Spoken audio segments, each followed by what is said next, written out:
I think I'll make use of this platform to, for want of another word, educate the audiences out here what direct selling is all about. Because having been in this industry, in this company for 13 years or so, we do realize that there are still a fair amount of misconceptions about the industry, and maybe the next few minutes will help you all in understanding this a little better.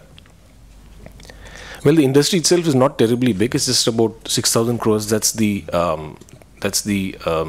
organized sector. We understand the unorganized sector accounts for another 4,000 crores or so. So it's about a 10,000 crore industry, which is barely about 4.41% of the organized retail sector.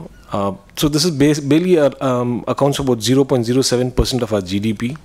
There are about 407 large direct selling companies, of which barely 160 are in the organized sector. And if you look at countries in the neighborhood, countries like Malaysia, Indonesia, Vietnam, Hong Kong, Singapore, etc., have legislation on direct selling, and I'll explain why they have legislation in a minute. And most direct selling companies in the country, in India, have their own manufacturing facilities or manufacture their products through third-party vendors. Well, what is direct selling? Direct selling, if we were to define it, is selling through explanation and demonstration. It's a face-to-face kind of a selling process. It has income generating capacity for virtually millions. In fact, in the Indian context, there are anywhere between 4 and 8 million people who depend on this industry for their livelihood. So huge numbers that we're really talking about. Out of this number, about 65% sellers are women, because most of the products that these companies, and I'm talking about companies like Herbalife, Avon, Tupperware, Modi Care is an Indian company, and of course Amway. Most of the products that these companies sell are for women, and hence that number of 65% reflects there. And interestingly, most of the conventional companies, direct selling companies that is, have very strong consumer protection practices within our system, for instance, companies like Amway do have a 30-day guarantee, in the sense that if a consumer uses a product, he or she may return the product to the company and get their money back.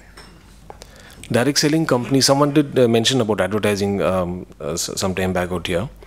Direct selling companies spend lesser than 1% of our turnover on advertising. The reason being, the direct seller himself, the person who's selling products home to home or to his friends or relatives, they do all the canvassing or advertising for the company.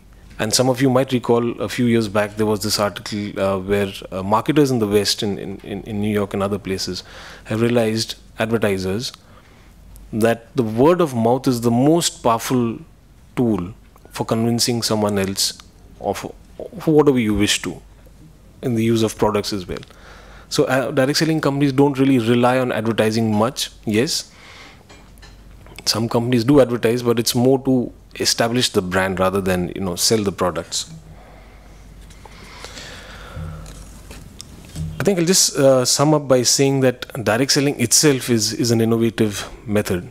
Nothing new, quite honestly, because I think most of us, when we were growing up in whichever town, we do remember the hawkers that came across. Even now they do come in our colonies and sell products. So direct selling is a fairly ancient way of selling. But yes, in its present format, I believe it's kind of filling in a certain gap.